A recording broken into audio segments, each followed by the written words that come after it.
Welcome back to the Cover 3 podcast here on CBS Sports. That's Tom Fornelli. That's Bud Elliott. I'm Chip Patterson coming to you live at youtube.com/cover3 and all across the 24/7 Sports Facebook network. Thanks for hanging out. Smash that subscribe, smash that like, come and join us in the chat. This is the most interactive show that we do. We are opening up the big old bag of mail.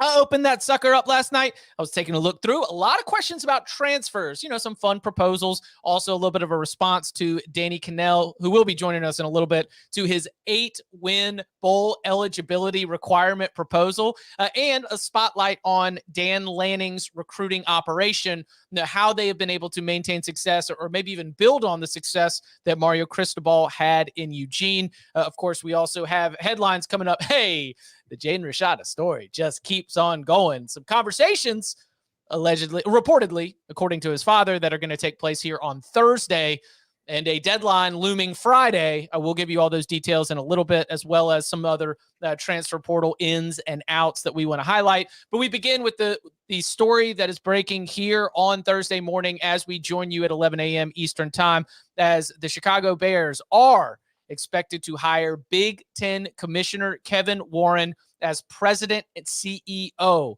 I do not know always the way that these job titles work at the NFL level, but it sure seems that for an organization that is officially family owned, right, Tom? Yes. Yeah, I own the Chicago Bears, me and my family. Tom Fornelli and his family own the Chicago Bears, that this is the highest ranking employee. This is someone who is going to be making decisions on off the field situations, hiring general managers, the right up at the top of the line for decision making. Of course, Kevin Warren was in the NFL prior to being hired by the Big Ten. He was with the Minnesota Vikings. So there's two sides of this. One, obviously, much more pertinent to the Cover 3 podcast, which is, what does this mean for leadership at the top of college football? As being the commissioner of the Big Ten is one of the most powerful positions you can be in the entire sport. And then number two, since we got Tom Fornelli right here to give us his opinion on this, what's this mean for the Bears? So, Tom, I'll let you take first crack at this. What's the what are the many angles of this that stand out to you about Kevin Warren leaving the Big Ten for a spot with the Bears?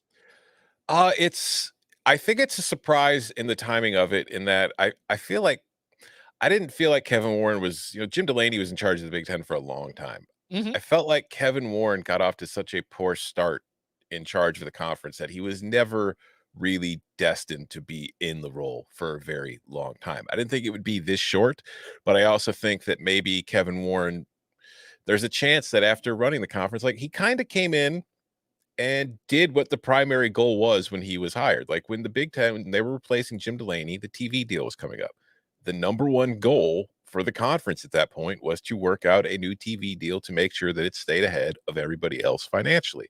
So they bring in Kevin Warren, who's got plenty of experience in television and in the NFL, to help get that deal done. And he did a terrific job. He got the Big Ten a ton of money. Now, I don't know if adding USC and UCLA is kind of how he got that money. I don't know if that's the wisest long-term decision. It's kind of weird. It's still not really something I think my brain has fully accepted yet, but maybe we'll get used to it, like I've gotten used to Maryland, Nebraska, and Rutgers. But he got that done. Now it's kind of a different gig. Like, your TV deal's done for a decade. There's a whole lot of other stuff going on in college football right now that we will be seeing as far as regulations and changes with the NIL, with transfers, with everything, just how they're going to regulate it, who's going to take care of it, and what it's going to be.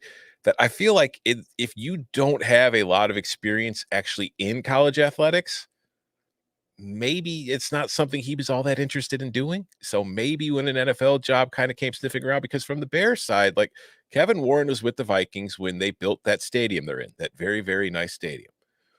Bears right now are trying to build themselves a similar stadium in the suburbs of Chicago. So Kevin Warren for the Bears makes a lot of sense in that role to help them get that done. So I do think that this is, while it's a surprise, I don't think if you polled a lot of athletic directors and presidents and just people that, are in charge in the Big Ten, I don't think you'd have too many people upset about this, honestly, because I think that there's been just with Kevin Warren's start, which was a very, very difficult position to be in with the pandemic. I just think that got him off on a very wrong foot with a lot of people with relationships that he was probably going to have a very difficult time ever really fixing or having people trust him as far as his judgment call for what to do with the league. So it's probably better for all parties involved. It'll be interesting to see what direction they go from here. I'm guessing you're going to see somebody who has more experience as far as college athletics are concerned, whereas you see like the Big 12 went with your Mark, who did not have much experience as far as college athletics, but they were looking for a TV deal. And I think that's kind of just, what you're going to see. When your TV deal comes up, we want somebody in charge who can help us get the best TV deal. When that's done with, okay, now we got to run our schools. I don't have a ton of a take on this, and it's not because I don't like or do like Kevin Warren. I just kind of think of conference commissioners for the most part as what are the skills required? If you can be a consensus builder inside the room. You're dealing with a diverse set of voices. I mean, some programs like Ohio State are very different in what they want than like a Purdue, and they have different wants and needs, and yet they all exist within the same league. I mean, it's kind of like the baseball commissioner. Rob Manfred doesn't or shouldn't do things that the owners don't want him to do, right? That's kind of what a good commissioner does. He works for the owners. In this case, the owners are the schools. I wonder if this job is, like to Tom's point, is easier to fill now because of the big money that they got. And eventually we will get to a spot where the teams are having to pay out their own players. The Big Ten will be in a better position to do that than almost any other conference, just given the amount of money that they make. So I guess that's the one question I would have is like, if we think this is going to more of a pro model, does it make sense to go sort of more towards the collegiate side of the spectrum with that hire? But I obviously don't cover the Big Ten, like Tom does. He lives there. Can we talk about the Bears? Are you happy to have him as a Bears fan? I mean, it's team president. I don't care. They're trying to build a stadium. You know what I mean? I feel like it's the last. Is it closer to your house or further away? It is further. It's actually closer now where I live, so it's closer. But I don't care. I'm not going to a Bears game. Like I was a season ticket holder for a few years there when they were down in Champaign. Came back to Chicago when the new Soldier Field opened. I would rather watch football at home anyway, especially NFL football. Fair enough. I think it is a pivot point in which how far we can accelerate down the line of professionalizing college athletics. Mm-hmm. And I think that the hire that is made because of who the Big Ten is and the space that they occupy within the college sports space, I think that that'll tell us whether the Big Ten university presidents are ready to take big steps forward. Because, as we're starting to look at the landscapes, the candidates that might be on the table fit a couple of those buckets because there is, obviously in one hand, Jim Phillips, Northwestern athletic director, current ACC commissioner, relationships with a lot of the Big Ten university presidents, relationships with a lot of the Big Ten athletic directors, and someone who, over his time as ACC commissioner, has really tried to drive home a lot of the old collegiate model. We got to think of ourselves as one of 32, not one of 5. We got to take care of all of our other sports. Like a lot of that talk that is very much leaning away from moving forward towards professionalizing college athletics. But if they go out there and if they make a hire like, I don't know, like a Mark Silverman, an exec from Fox, or a Burke Magnus, an exec from ESPN, now we're starting to talk about professionalizing college athletics and capitalizing on college athletics as a television property, as a media property, and as a entertainment business.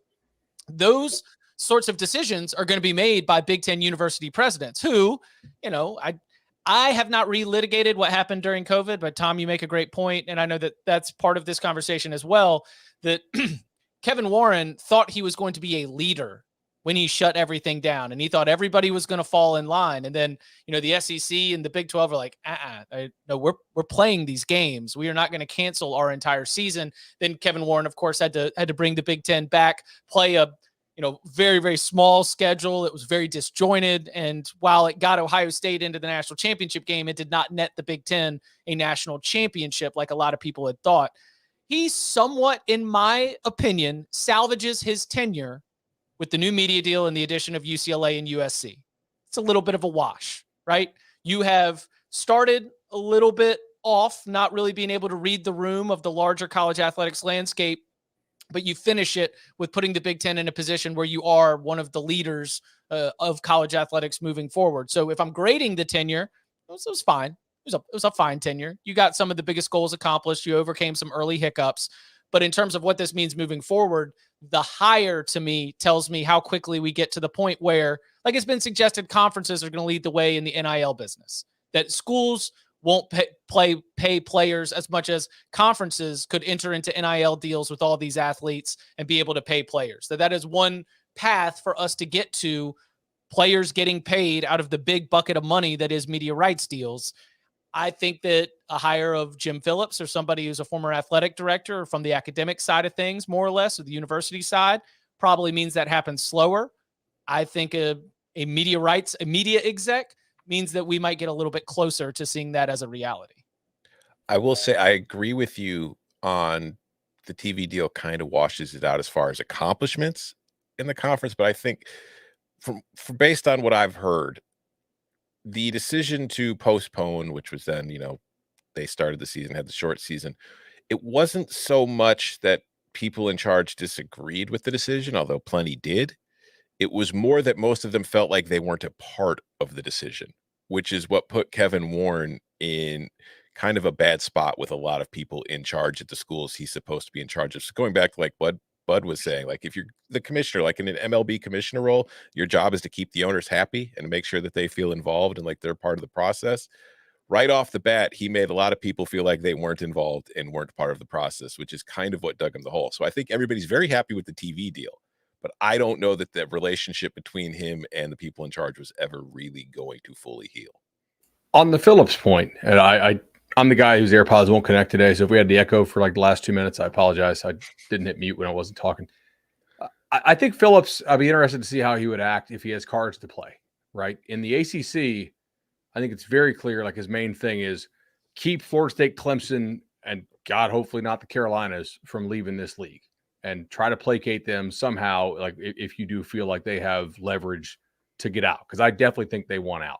Maybe not North Carolina, I can't speak for them, but the schools that are football first, and in some cases like Clemson football only, I definitely think they want to jump.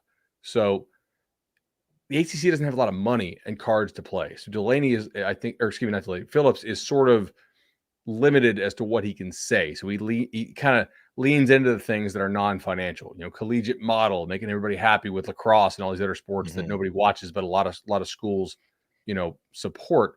And win championships. Like ACC is out here in the, like, we are winning Olympic sports championships, and we had 26 championships in the last academic year. Like they're doing a lot of pointing to that. And you could triple the number of championships in sports nobody watches, and the cards he would have to play would be the same because those don't bring in any money. So the Big Ten is more like a business. And I'd be like, would Phillips act the same in the Big Ten as he does in the ACC? Maybe he'd be like, hey, my message is consistent, collegiate model, blah, blah, blah, blah, blah. Work behind the scenes like a gangster to move the Big Ten forward. I think he's limited to what he can do in the ACC. All right, so listen, Lynn and I have been watching Jack Ryan lately, so a lot of espionage on the brain. All right. What if Jim Phillips went to the ACC to develop, contacts, sources, North Carolina, Virginia, Georgia Tech, any school he wants, with the understanding that Kevin Warren would get the TV deal done. And then Kevin Warren would leave after he gets the TV deal done. And then Jim Phillips would come back to the Big Ten with his contacts in the ACC and pull them to the Big Ten, and they go to 20 teams. You could give Georgia Tech $20. I think they leave their league right now. They're broke as a joke. So I did think Danny Cannell joining the conversation as well, fresh off CBS Sports HQ. So I did think about, remember in the alliance, like Jim Phillips agreed to the alliance, and then the Big Ten just stabbed everybody in the back and like went to the front of college athletics with the new TV deal. I mean, that's really him paying his respects to the people at the back room of the Big Ten. Be like, hey guys, I showed you what I can do for you. I blocked this college football playoff expansion until you were ready to move forward. So that now I've shown you the sacrifices that I can make. Will you now choose me as your new commissioner? It's a done deal, right? I mean, don't we all expect that that's going to happen? Jim Phillips to the Big Ten? I expect him to be on the very short list of top candidates. I do think that there's the possibility that they could end up going with someone from the TV side of things. I'll also throw my hat in the ring. Yeah. I will run the league if they have me. Yeah. What about us as a group? Why you got to leave us out? We could run it. I would hire the three of you in a heartbeat to work for me. The ACC might hire us because who the heck, that would open up a whole nother can of worms. But if you're looking at the situations, the way things have unfolded, like, of course you would go to the Big Ten. It's it's one of the two super conferences.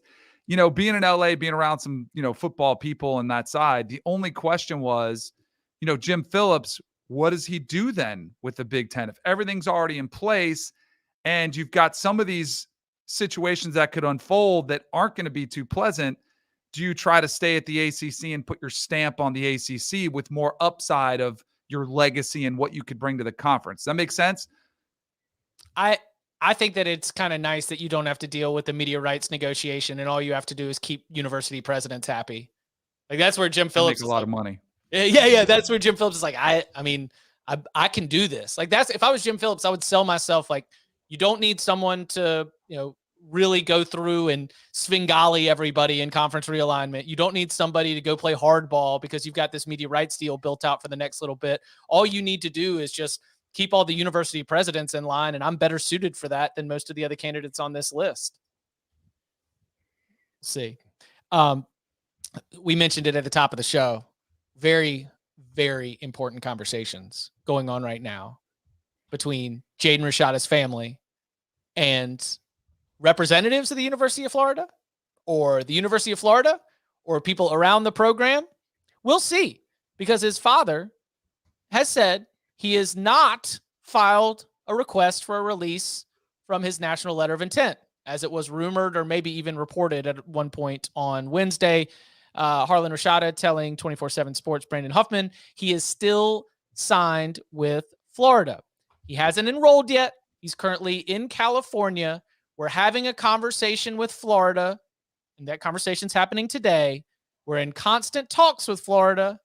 I'd like to think if he's not enrolled by Friday, there will be some challenges there to proceed as planned. The challenges include the fact that Florida has already started classes and that Friday is the last day for drop add. So if he, while he's in the student directory, is not enrolled at Florida by the end of Friday, things could get a little bit complicated.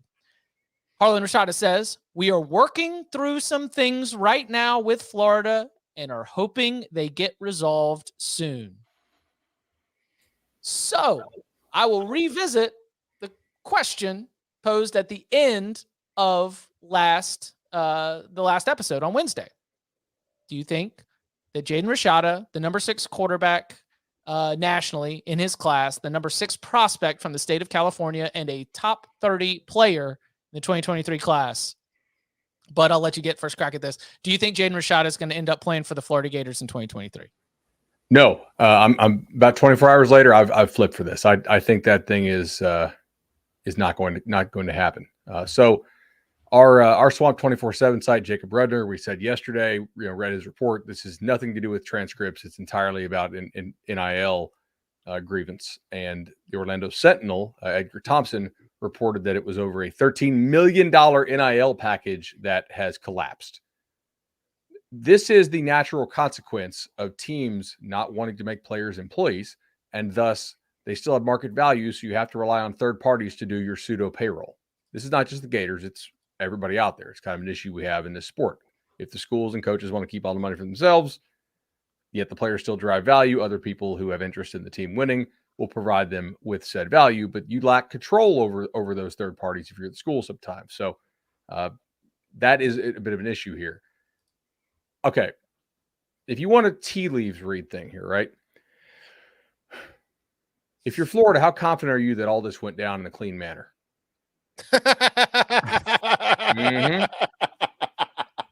Very. Because remember, in the state of Florida, school employees are not supposed to have any involvement.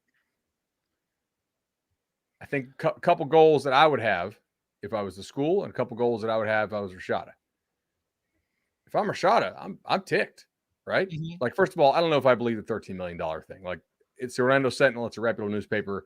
That number does seem high based on figures that I trust that other players got. Like if you told me 8 million or 9 million over 4 years, I could believe that. 13 million to me just intuitively does seem high. If I'm Rashada, like if he was my client, I'd want to get a little settlement out of this. If I'm Florida and I think the relationship is fractured, I probably want to come out of this with an NDA attached to that settlement. Let the kid hit back the open market. We don't oppose the waiver. The relationship's fractured. If it is indeed fractured, I don't think he's going to Florida at this point. Shout out to Brandon Huffman for actually getting the kid's dad on the horn and reporting accurately as opposed to just whatever that was last night. So waiver not officially applied for yet. I could buy that. So, like, is this a situation where somebody was like, I will give this kid 13 million to leave Miami to come to Florida. And then that somebody was like, wait, I'm giving this kid how much? Why the hell am I giving this kid $13 million? There's no way in hell I'm paying a high schooler $13 million. I was drunk. I was out of my mind. I was crazy. And now that person is just like, nah. And now it's all falling apart. Is that what happened here? I don't know. I mean, clearly, like, the kid wanted to go to Florida. And then now he's not enrolling in Florida. So we're trying to read tea leaves here. I'm just saying, I don't even know if he's not going to go to Florida. If I was repping the kid, I would try to get some settlement money out of it, right? And then hit the open market again. If I'm the school, I probably just want assuming that I can't repair the relationship, I'd probably just want this to go away. And I'd want the story of how this all went down to not be told and not get sued. So I'll give you an analogy that I had probably about 10, 15 years ago. A church I went to in South Florida had a big capital campaign, raising a bunch of money. I think they wanted to raise $100 million for a new building and stuff. And there was one person who gave $10 million bucks, and they brought him up in front of the whole congregation, like, "Hey, thank you." Woo. But he pledged, right? Right? Yeah, pledged $10 million bucks. And then, 6 months goes by and they're getting ready to start break ground. And all of a sudden you get word that the guy that was up there, he's like AWOL, nowhere to be found. And I think he was like a total fraud, didn't have any of the backing to do it. Ends up like the whole campaign falls apart. It's a mess. That's to Tom's point. Isn't this, Bud, I think like you probably have been the most dialed into this Florida situation. Is he the only one that's revolved around the issues? Weren't there other issues with Florida's collective and how much the money was actually there? Because you'll get a lot of people pledge early, but then you don't have the cash on hand when you actually have to make the payment. And it's becoming, I don't want to say Ponzi scheme, but like it kind of is. You're shuffling money around. And as you're waiting on money to come in, you need money going out that's not there. Is that accurate or is that? Well, I definitely don't want to call Florida's collective a Ponzi scheme. No. Right. Look, in any sort of endeavor where you're taking pledges, like this is just all types of issues happen in all kind of fundraising. I don't know specifically with Florida. They did have like one collective thing and then they have multiple. That's been the case at a lot of schools. It doesn't mean that they needed to bail out or something like that. I don't necessarily know. And look, I mean, maybe they just had disagreement over terms. This is one of the things is, it's not like information on this is public and no party really has an interest in the full information being out right now. Right. Everybody wants to tell their side of the story. I'd like to hear it. Yeah. I mean, but spinning this forward though, like if Rashada doesn't end up at Florida, like again, this is reading tea leaves and I don't like dragging any kid through this. So I'm going to put this on his parents more than anything, but he starts in Miami. For some reason he went to Miami. For some reason he changed his mind and went to Florida. For some reason he's changing his mind and now he might be going somewhere else. If you're a coach, do you want this kid knowing that somebody could come with a larger offer at any point and he seems willing to jump at it? I have felt myself acting older as these stories have come out where I'm like, he doesn't want it. He doesn't want it bad enough. He's all about me. Not going to be good in the locker. I mean, just like all of the like stereotypes that I would have like bristled at maybe even 5-10 years ago. And maybe it is getting even grayer than I am, but I'm just sitting there like, man, I don't know if it's worth it. It's college football. I think I just saw Stetson Bennett and Max Duggan play against each other in the national championship game. I mean, if you can maintain a better environment, I'm not going to use like the capital C culture word, but if you can maintain a better environment and have a certain type of player OKG, and our kind of guy, then maybe it's not worth it, especially at the $13 million price. $13 million is a lot of money. It is. I would take it if somebody offered it to me. Like, okay. Don't you think it's more like, is there any chance there's a decimal point missing, like 1.3 a year, or do you think 13 is legit? 1.3 is way low over 4. Well, excuse me. Wait, hold on. A year. 1.3 a year would not be crazy to me. 13 a year is not, like, I haven't seen 13 million a year reported anywhere. When I saw 13, when I read the 13 in the Orlando Sentinel, it was a package. That's what my head went to. 13 million. I think your best quarterbacks out there are probably getting between like 1.75 and 3.25 per year. Okay. No quarterback out there is getting $13 million. To my knowledge, that's not even passed around in rumors. Like that's just no. So again, that's a great point, because if you have that question, I bet your audience does too. And we should have clarified it off the jump. My read of this, like my intuition was, if 13 million is accurate, again, don't want to say the Orlando Sentinel is wrong because I don't know what the actual number is, that would be over 4 years. With a fat signing bonus, right? Like with this much upfront, and maybe it's that upfront check that is tough to pull together right now. If you're getting a $13 million deal out of high school, whether it's for 4 years or whatever the hell it is, do you still have to live in the dorms? Like, can you work it into the contract where it's like, I get to have an off-campus apartment right from the jump? I mean, you probably have to. Well, I don't know what Florida's rules are as far as living on campus, but I mean, you got enough money to like maintain a little side apartment if you want to. Yeah, you could. Yeah. I mean, you could have multiple. Yeah, you could have a ski chalet in Colorado too if you want. Buying apartments and renting them to my teammates. Yeah, the university has me in a dorm room that I can stay which at. I own. Right. Yeah. Just named after me, by the way. It's in Jaden Rashada Hall on the South Campus. So yeah, Florida fans, like, this sounds like we're gonna have a resolution on this one way or the other by the end of the weekend. And functionally, if he gets released, is there like a close on what? Does he have to wait until the next signing day? If you're released, you could still go somewhere that, as long as you can enroll, or you can enroll in the summer. Right. That's the thing. If you're not released, then it gets complicated. My guess here is that if he does not want to go to Florida, he will get released eventually. I don't think that they would want to continue to drag this out beyond where it has gone. I got a crazy off the wall question. Hit us. Is he any good? Like, how does he stack up? Like, we're talking so much. I'm with Tom. I've seen 4-star, I've seen 5-star, and yet I've seen a lot of 4. Like, but is he any good? I guess I'll leave it with you. Yeah, he's got a good stroke, good deep ball. He is one of the older kids in the class, so like projecting on him, it's sort of a little bit of what you see is what you get. He's the number 7 quarterback in the class, I think, on a lot of places, which, like, that's a good player, right? That's a guy that can help you. Certainly a dude who a lot of collectives would be willing to pay for, but he's not, like, in my opinion, Arch Manning, Nico, Trevor Lawrence level kid. Jackson Arnold. I would take Arnold over him. Yeah. Yeah. I just think it's more of a sure thing. So, yeah, he's a good player. Like, if he's back on the open market, teams will definitely still want him. But I mean, Walker Howard, right? Followed Brian Kelly from Notre, like wanted to play for Brian Kelly. Notre Dame was the major threat to LSU during Walker Howard's recruitment last cycle. We talked about this when LSU hired Brian Kelly. Walker Howard signs with LSU and Kelly. Garrett Nussmeier, the last 2 games, has thrown the absolute piss out of the ball and looks like, oh my gosh. I mean, Jaden Daniels should be worried going into spring now, just based on those last 2 games of clips. He's really throwing it well. Walker Howard is in the transfer portal. Early buzz in the rumor cycle is TCU. So now look, I mean, same rating as Rashada.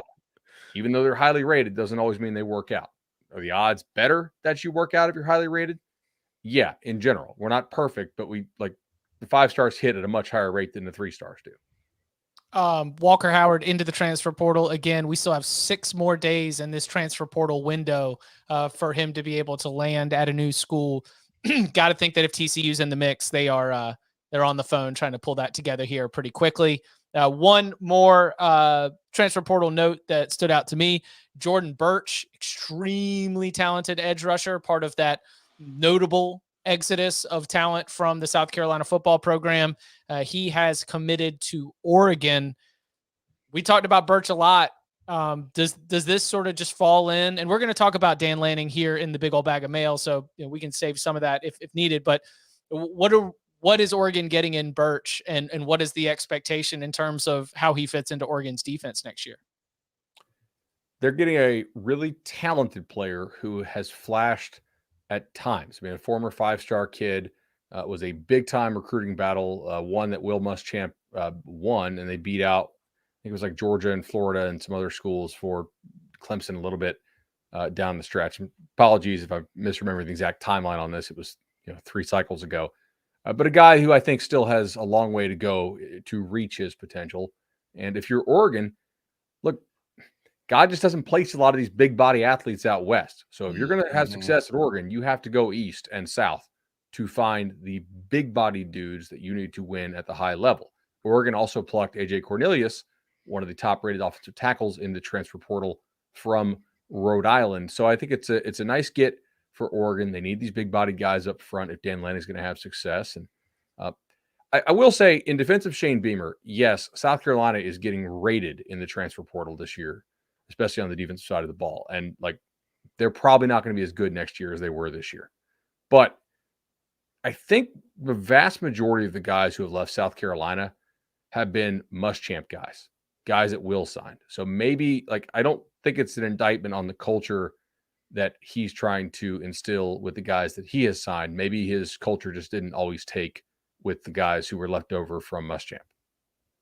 Yeah, and I think as a player, like Burch is, you mentioned the size and the ability. He's somebody who, when I watch him, you see the talent. You don't really see a lot of the technique yet. He's kind of just, if he can overpower you or run by you, he's pretty good. But he gets a lot of pressure, but he doesn't really get home. And I think he needs some work just on his hands and his placement and his moves. And he could really, I think there's a really good player in there. And maybe he's hoping Dan Lanning, and Dan Lanning's hoping they can get it out of him. If he hits, he's first round. Yeah. There's no doubt. I mean, that's the, why do we go get Dan Lanning? Because he also can go back to the Southeast and be able to go and keep creating a pipeline. Will be very interesting to keep track of. More on Dan Lanning coming up in the big old bag of mail. And coming up on the other side, we open up that big old bag of mail. A lot of transfer questions and a proposal, or at least a counter question for DK's 8-game bowl eligibility proposal. We'll get into all that and more next. This is war, and we're up. We knew this day might come. Doesn't make it any easier. The North Koreans came pouring over the 38th parallel. Those boys are holding on by their fingernails. And they need what only we can give them. Ready, set, hit it!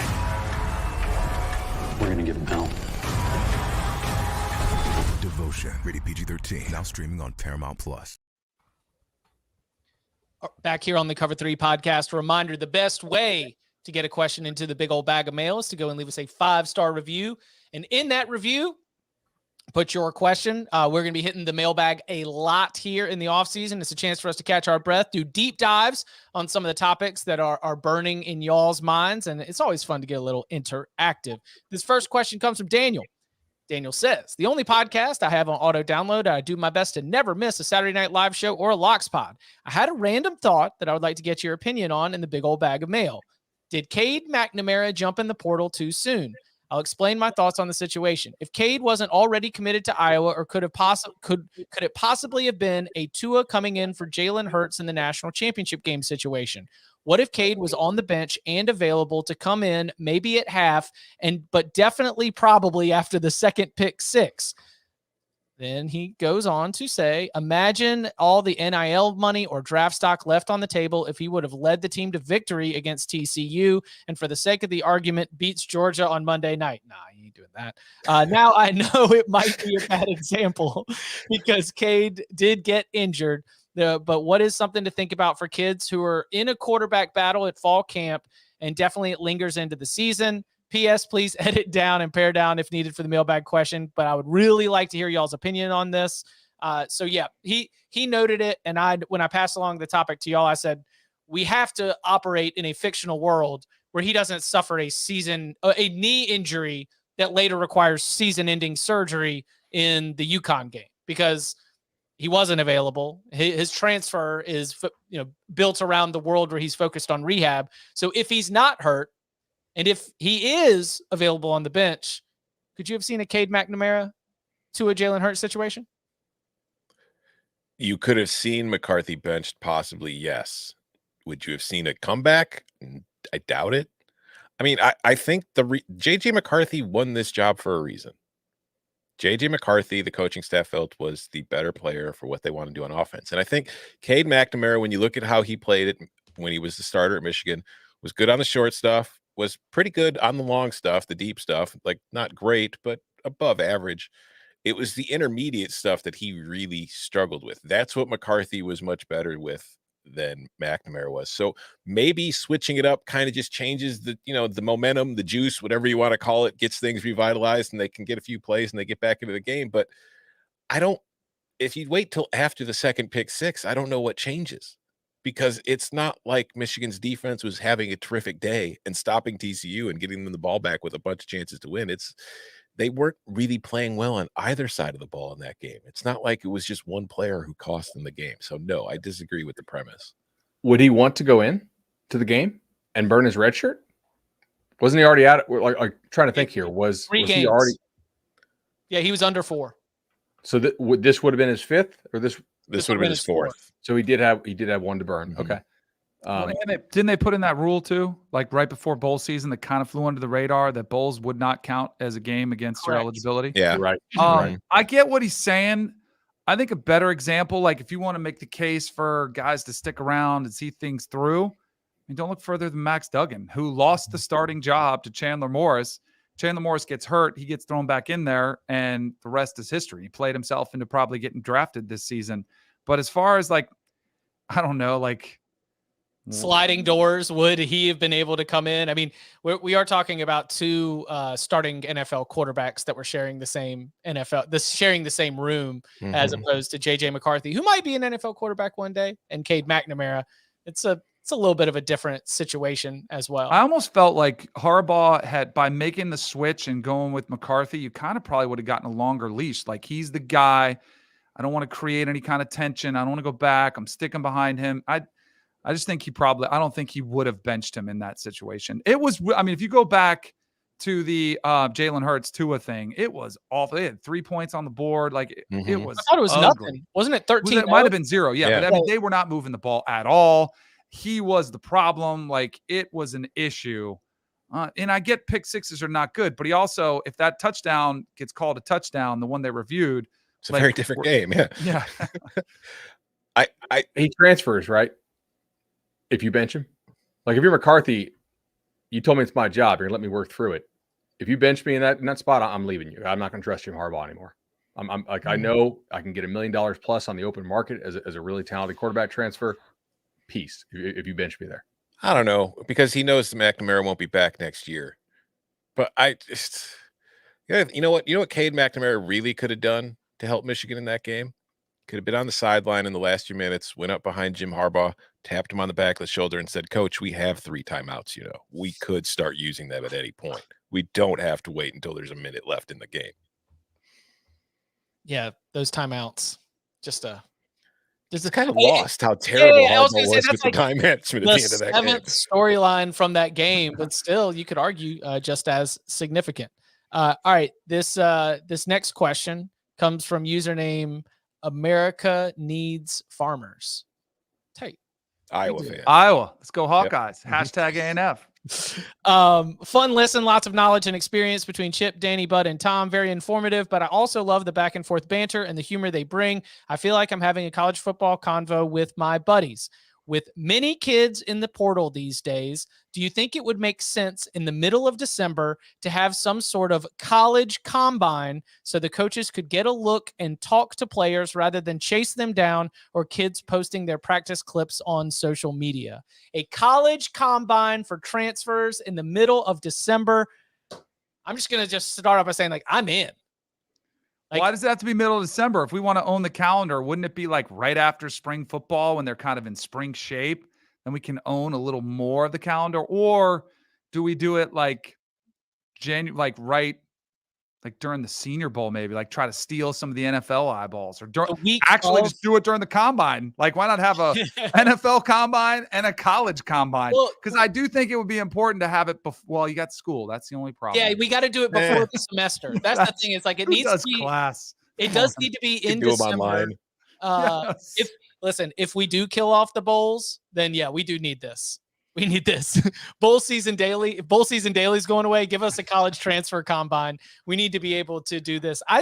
I like it because it would bring, I don't know, some standardization to the transfer portal process. One of the things we've heard the coaches talk about is how crazy it is to be trying to do all these things at once. Like, what if we did bring everybody together and there was transfer portal window was maybe a little bit shorter. The college combine was a big part of it. And, we get some standardized looks at everybody. Players can interview with coaches, multiple coaches all at once. I think it'd save money. I think it'd save time. And like you mentioned, Danny, it'd be quite a spectacle for the college football media. This is coming. Oh, nice. Yeah. Whoa. Like I don't know like official details, but and I don't think it'll be a national thing because it's a lot of money to fly people, but I guarantee you on like the local regional level, you'll have people that organize this. Everybody in the portal from, Orlando or Miami, come on, you'll get a stats company or a data company, like a Stats Bomb or a Catapult, right? To put the little like GPS, strap on, and then everybody will, get height, weight, they'll run 40s, whatever. They'll do mile an hour, which is what schools are increasingly going to as far as what they care about. Just sort of baseline updated things, because a lot of times one of the limitations in recruiting the portal is a lack of new measurements. Now, in many cases, kids nowadays they get new photos from the school and they show like how much weight they put on, the whole like yoked up pose they do, showing their transformation. But that could be in the works. Like I'm pretty sure it's already happening somewhere, especially with some of these trainers that have like a large following. It wouldn't be that hard to put together, right? National combine, I kind of doubt it.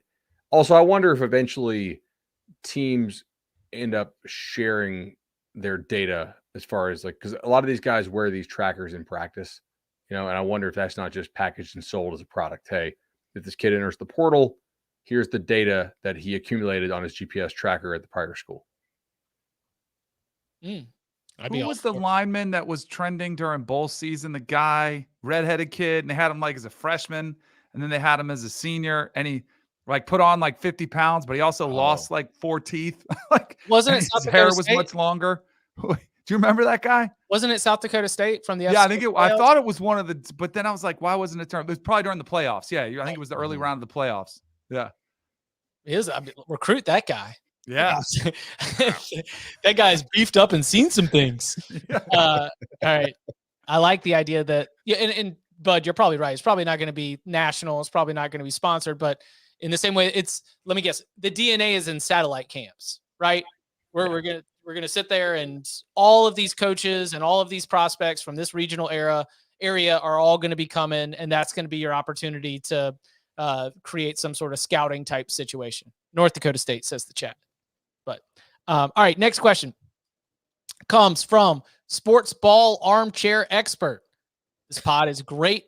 This pod is great for all CFB fans. Just listen to one episode and you'll understand. As I sit here in annoyance at the number of times per game these commentators mention who isn't playing due to the portal, it's got me thinking. How much pandemonium would be caused by allowing portal players to play in the bowl games of the school that they have committed to?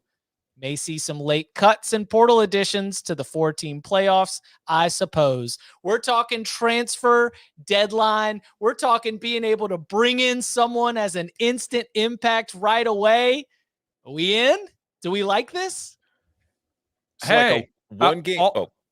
What's that? I was gonna say like a 1-game contract, or no, I think that you commit to the school and then you get to come join it right away, similar to how early enrollees sometimes join for bowl practice, but this time they would also be allowed to play in said game. What was the one thing, like, why are we in this position with free movement? Well, the coaches, they're allowed to do it. Well, the coach, didn't we just see Luke Fickell take the headset on the Wisconsin sideline? Like, if that's the barometer for what we use to like decide what we can do and what we can't do, why can't they? Well, I'm pretty sure Luke Fickell was enrolled in classes, so it was okay. Right, Again, and I do pesky understand classes. that Son of a. Fundamentally, the reason why this can't happen as the rules stand right now is that you need to be a part of the university to play for the school. But if we enter in one of these future football worlds where athletic departments are just businesses that are paying the university for the licensing to call themselves that's the football team of that school, then we've disconnected the need for all of the players to necessarily be enrolled in classes, and this could happen. I just think it would create a tremendous, all of a sudden, wide receiver comes in. He's got 2 weeks to get ready for the playoffs. Be massively interesting. But like, if we're gonna go, which we think we're going down this road where they're employees and there's contracts, don't you have to have a trade deadline? I mean, if we're getting into professional sports, and then you have to have a player either get cut or traded, something in return, which, I mean, if we're going down this road, I'm like, let's just go down it and make the system set up so that there's some fairness and that there's some competitive balance around the game. I'm okay with it. But like, unless we get there, it's just, I don't know, it's a mess. So like, would they make them go through the acclimation period still? Because like when you join the team every year, you have to do like the 3 days in helmet only, and Danny, what is it, like 1 day in shells before you can actually hit and things like that. I wonder. Also, you would have to like learn the new playbook and learn the actual scheme stuff. It's not that it's impossible, but I don't know. It'd be interesting. Wide receiver could do it. Yeah, like 9 daggum routes. Just figure out which one you got to do on that particular play. What if let's take this to a completely different level? All right, forget transfers. Danny, you're talking about we're professionalizing it anyway. What if we add a trade deadline in season in which teams are allowed to trade a player on their program if the player is willing to another program? So like say Alabama suffers an injury at wide receiver and there's a receiver on another pro team not really going anywhere this year. They're sitting there, they're 4-6. They've got to win out to get to a bowl game at best. That team can then, if the player wants, trade that player to Alabama in return for scholarships or just, NIL funds to help pay for more players in the future. What if we just do that? Like, that's what I think, like what happened last year. That's what I was trying to say when Pitt got hosed with Jordan Addison. Like, they put in a lot of equity. They developed him. They gave him the opportunity. He had the platform. He had a good quarterback. And then they lose him. They actually had the deals in place. They thought we're going to keep him happy. They lose him. They get nothing in return, which is different than coaches. If a coach leaves, there's a buyout. You got to pay him some money. I'm with you, Tom. Like either scholarships, NIL money, some sort of payment so that those teams aren't just left completely hanging. And I think the group of five, like you talk about money, the group of five players that end up leaving their programs, that money potentially could mean a lot to their budget. Mm-hmm. Oh, now we're getting into soccer.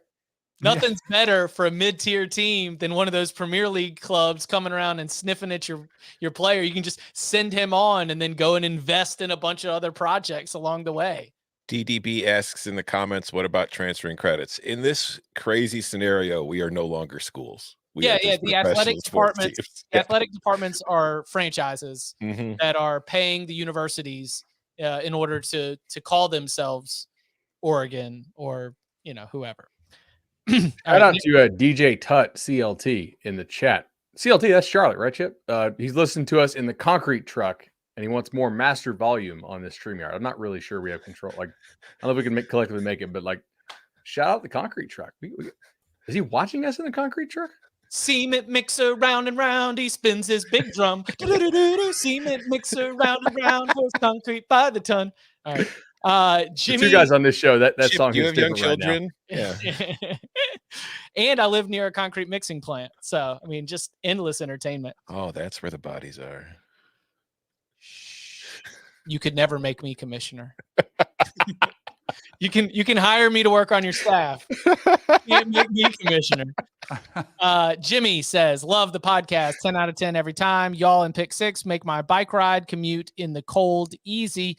Danny, for your 8-win requirement for the bowl game idea, would you be concerned with teams scheduling cupcakes in the non-conference, an upper middle of the pack team that could go 500-ish in league play that might schedule cupcakes to ensure 8 wins? Thanks. Did he check Michigan's non-conference? Well, I was going to say this already happens. It just happens with programs that are going to go 3-6 in conference play that then schedule the 3 cupcakes to make 6-6. And I would have similar, like, no FCS wins don't count. It'd have to be FBS opponents. But I think other than that, like, good luck. And sometimes I think it is good if you get, like, if you're a program that's trying to turn things around, if you need some easier wins to create some confidence, some momentum, I'm okay with that. I just would have a problem with the FCS wins because those are a little bit too easy. And right now you do have scheduling requirements that in your non-con, one of them has to be a power conference opponent, for example. Like, you cannot in the SEC, I believe, and the ACC, you've got 4 non-con games, but one of them has to be a Power 5 opponent. Is that correct? I know it is in the ACC, but not sure about the Southeastern Conference. I don't know if it's an actual rule, but I think it's just kind of did they pass that rule? I don't know if the SEC has. The ACC does. Yeah, I remember they were talking about it, but I can't remember if they actually passed it. Did Mississippi State play a Power 5 non-conference this year? I know they played what? Memphis. They played Arizona. Okay. There we go. Yeah. Trying to think now. I don't know if it's on the books, but I think SEC teams do generally play at least one Power 5 opponent. And then your 9-game conference schedule crowd does not have that requirement, as we saw with Michigan this year. Colorado State. Michigan doesn't play FCS teams, though. Right. I don't think, in fact, I think Michigan and Notre Dame are the only 2 programs remaining that have never played an FCS. No, wait, no, Michigan played FCS. They played App State and they lost. It's USC and Notre Dame who've never played FCS. Tom with the ultimate troll. Love it. All right. One more question before we get out of here. Tremendous job covering signing day in each and every bowl game. Question. When Oregon lost Mario Cristobal last offseason to Miami, many thought it could set the Ducks program back on the recruiting front. How has Dan Lanning built off that success / improved it? Is Oregon a recruiting machine now? If they continue to recruit like this, how will they be targeted in terms of Big Ten SEC realignment matter? And will they be able to continue to strive to be elite moving forward?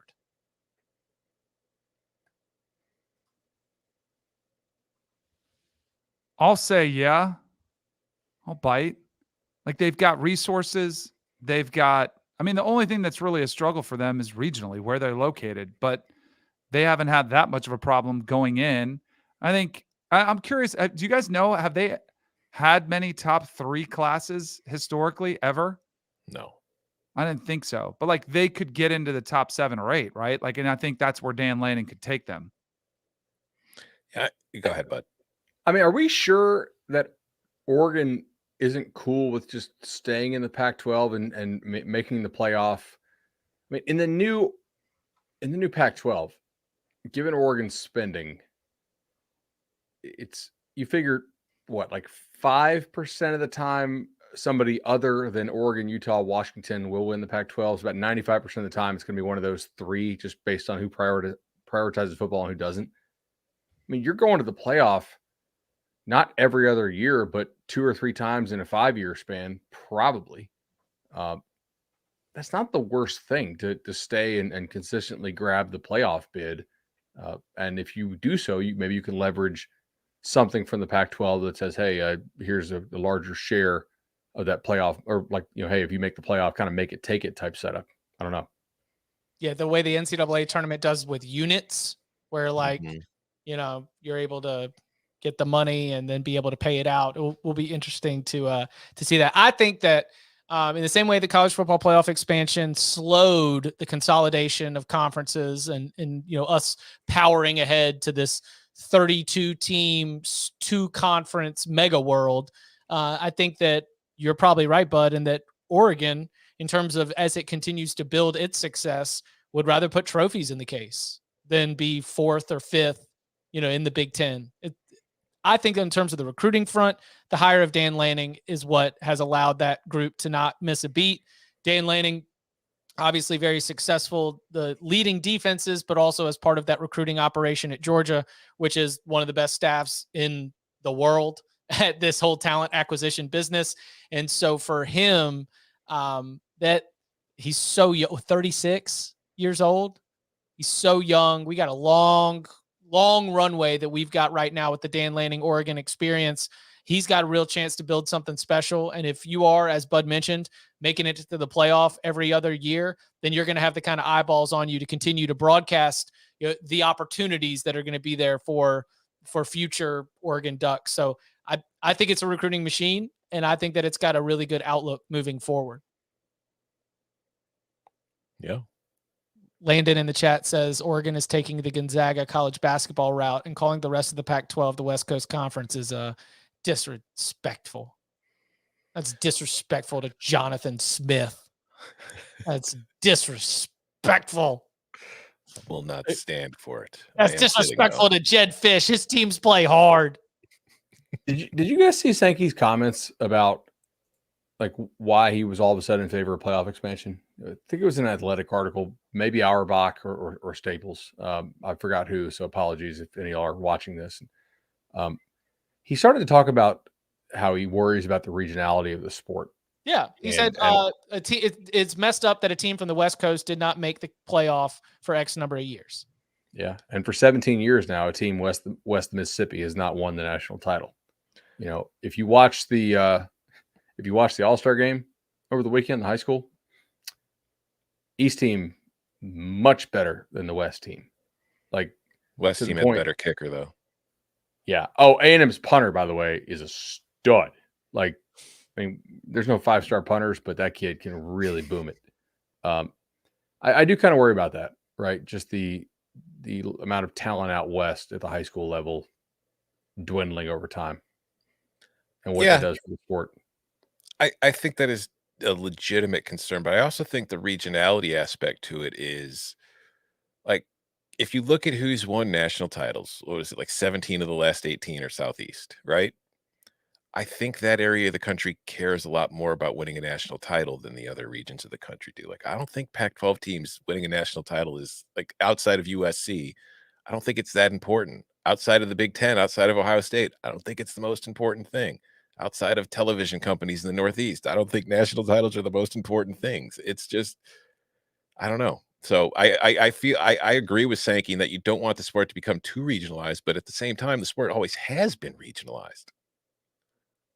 I agree. Yeah, I'm sort of like, I think Sankey's concern is top down. I'm a little more worried like bottom up as far as does High the school. lack of like the representation or lack thereof from West Coast teams, does that filter down to a lack of participation at the high school level out west? You fear soccer. Yes. And Victor Wembanyama not coming to Orlando. Dude, I did watch his highlights yesterday. Yeah. So I didn't realize that the Magic are not in last place. No. Yep. So I'm going to need Magic to start tanking. Like, what are they doing? But it's still the lottery balls. Yes. Right. I hit up my group chat and and I was like, hey, like, I know a couple of them have Magic season tickets. I'm like, bro, this Wembanyama guy is going to be awesome for us. And this is going to be, and they're like, well, we're not in last place. Like, we're not guaranteed to get him. And I was like, need some Winning frozen too envelope much. Nick stuff here, man. Yes. Bud already ordered his Wemby Magic jersey. He was going to wear it on the show next week. Oh man, so good. I mean, I feel like with the Rays locking up, the shortstop, we can finally buy my son a Rays jersey, right? So maybe a Magic jersey could be there. Yeah. I don't know. We'll see.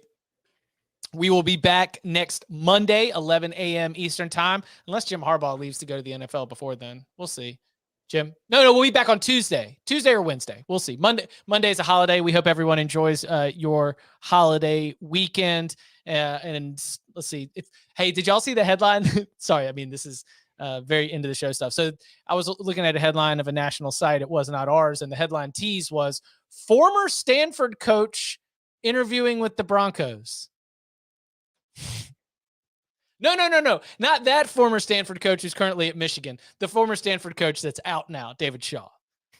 So I was like, tricky. I like the way you saw that right there. But yeah, we'll be keeping tabs on all of the, Derek Mason leaving Oklahoma State. Wow. Another one hits the portal out of Stillwater. Yeah. Yikes. Yeah. So what's our Oklahoma State and Arkansas are currently leading the power rankings. Arkansas is not. I think Oklahoma State is probably an order of magnitude worse based on the number of actual starters who are leaving unexpectedly. But Arkansas has definitely lost some important guys. Yeah. We'll be keeping tabs on it, and we will keep you updated here on the Cover 3 podcast. And you can follow him on Twitter at Tom Fernelli. You can follow him at Bud Elliott 3. You can follow me at Chip_Patterson. Gentlemen, thank you very much. Shout out to the newest Cover 3 listener, Teddy Clark.